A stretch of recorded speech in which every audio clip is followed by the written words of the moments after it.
تعال نروح لموضوع حسن نصر الله واسماعيل هنية وما يقال من هاشم صفي الدين. انا هفجر لك مفاجأة ان التفجير لاسماعيل هنية تم من الداخل. تمام؟ طيب، نجحت اسرائيل في اختراق الجانب الايراني؟ نعم نجحت. نجحت اسرائيل في اختراق حزب الله؟ نعم نجحت. طيب، ارجع حضرتك لكلام احمدي نجات وهو الرئيس الايراني الاسبق، وبيتكلم بيقول ان كان عندهم وحده لمكافحه النشاط الصهيوني، تمام كده، لمكافحه نشاط الموساد في المنطقه. بيقول لك ان مدير هذه الوحده هو عميل للموساد.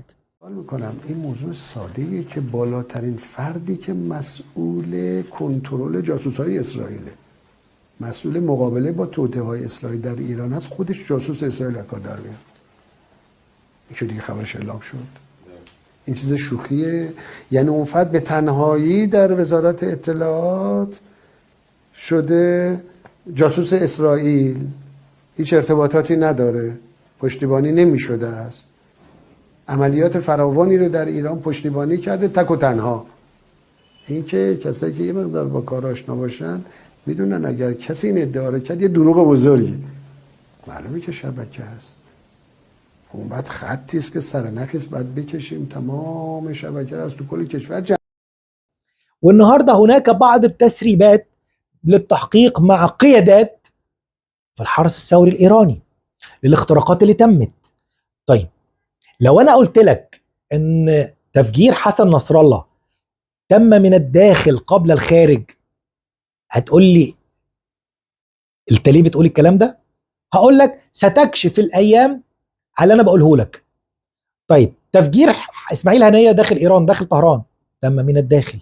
صفي الدين اذا ثبت او اذا ثبتت معلومات اغتياله ايضا من الداخل. اذا طب كده بقى ننهزم؟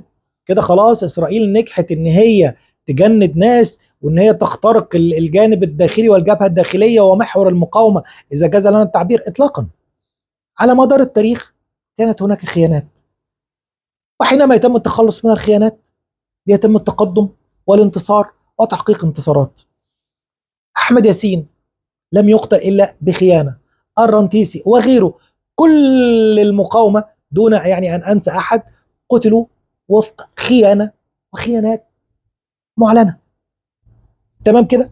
ولكن لا تنهزم ولا تجعل هذه الاختراقات تخليك تشعر ان انت في موقف ضعف كمقاوم، يعني وان المنظومه الصهيونيه هي الاقوى، وهي المنظومه التي لا تهزم ولن تهزم، على مدار تاريخها هزمت وهزمت كتير.